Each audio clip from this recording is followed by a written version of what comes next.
Rektor Universitas Islam Negeri Araniri Banda Aceh, Profesor Dr. Haji Farid Wajedi Ibrahim MA menyerahkan surat keputusan calon pegawai negeri sipil tahun 2017 di lingkungan Universitas Islam Negeri Araniri Banda Aceh pada hari Jumat tanggal 9 Maret tahun 2018. Penyerahan surat keputusan tersebut dilakukan di ruang sidang rektor, gedung rektorat kampus setempat. Ikut disaksikan oleh para wakil rektor dan dekan di lingkungan Universitas Islam Negeri Araniri.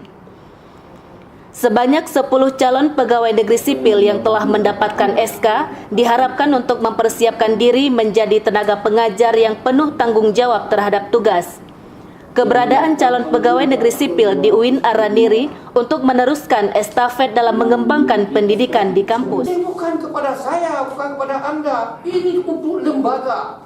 Lembaga kita hari ini perlu profesor sebanyak-banyaknya, perlu doktor sebanyak-banyaknya, perlu orang pangkat tinggi sebanyak-banyaknya.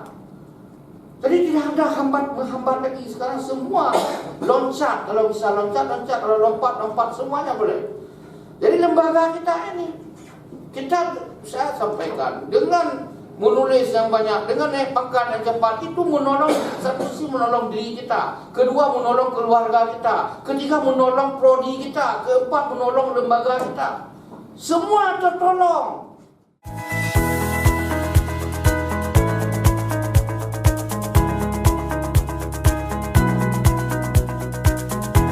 Sementara itu, Wakil Rektor Bidang Akademik dan Kelembagaan, Dr. Haji Muhibbut Tabari MAG mengatakan bahwa proses penerimaan calon pegawai negeri sipil telah berjalan dengan baik. Proses dilaksanakan secara bersama termasuk melibatkan pihak eksternal. Bapak Ibu yang berbahagia, beberapa hal yang dapat kami laporkan kepada Pak Rektor. Pertama, kegiatan rekrutmen CPNS untuk tahun 2017 ini telah berlangsung secara baik dan benar.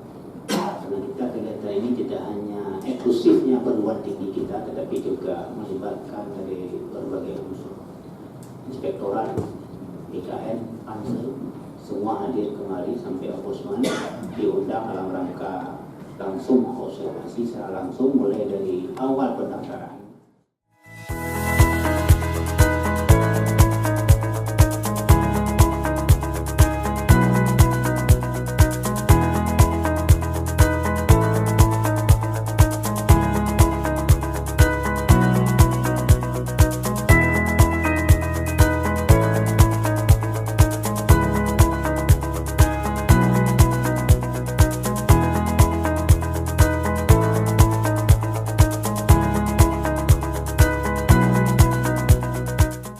Demikian Humas Araniri melaporkan.